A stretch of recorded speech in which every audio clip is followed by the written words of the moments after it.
Ya, hari ini kita mulai menanam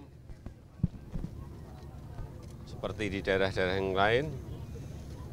Setelah panen tidak diberi jeda karena masih ada air banyak, segera ditanam.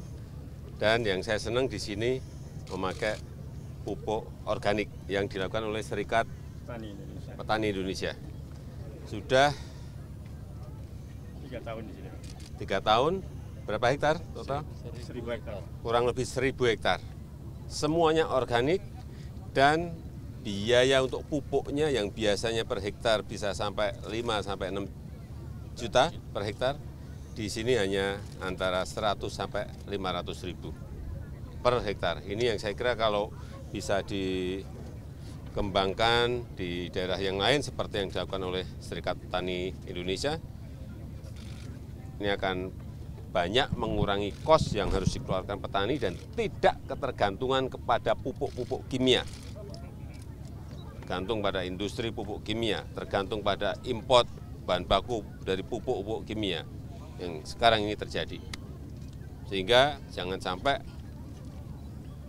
ada keluhan, wah Pak pupuknya sulit.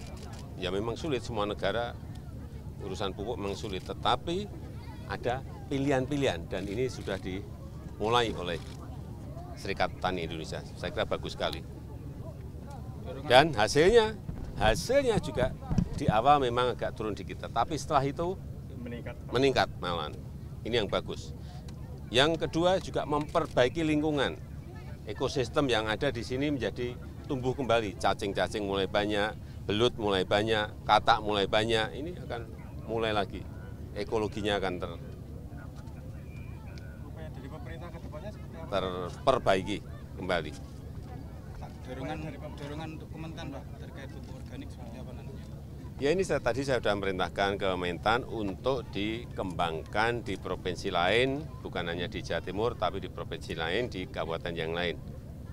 Tetapi problemnya memang petani harus memiliki paling tidak satu keluarga itu 2 ekor sapi.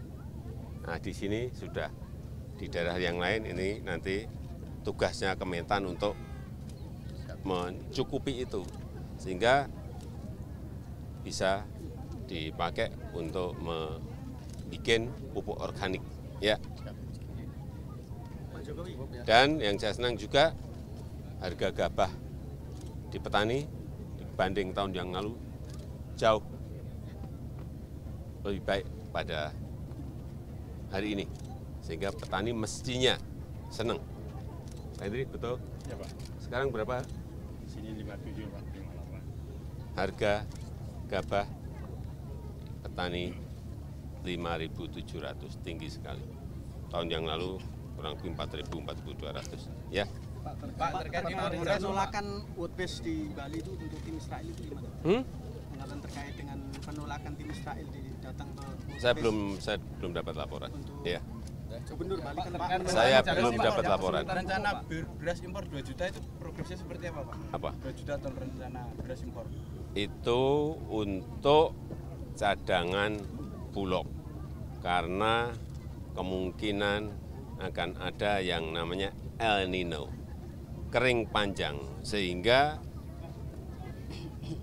Bulog, Badan Pangan mempersiapkan diri dengan memperkuat cadangan berasnya.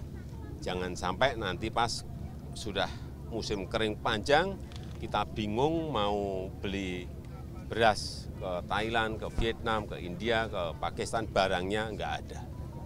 Ini yang kita hindari, karena El Nino tidak hanya di Indonesia saja, di negara-negara itu juga terjadi. Sehingga itu mengantisipasi. Dan itu tidak mengganggu harga gabah petani. Tadi sudah disampaikan oleh Pak Hendri Saragih. Dan datangnya juga bertahap. Ya. LMDA yang kesulitan pupuk Pak terkait dengan LMDA yang petani jagung yang saat ini kesulitan pupuk.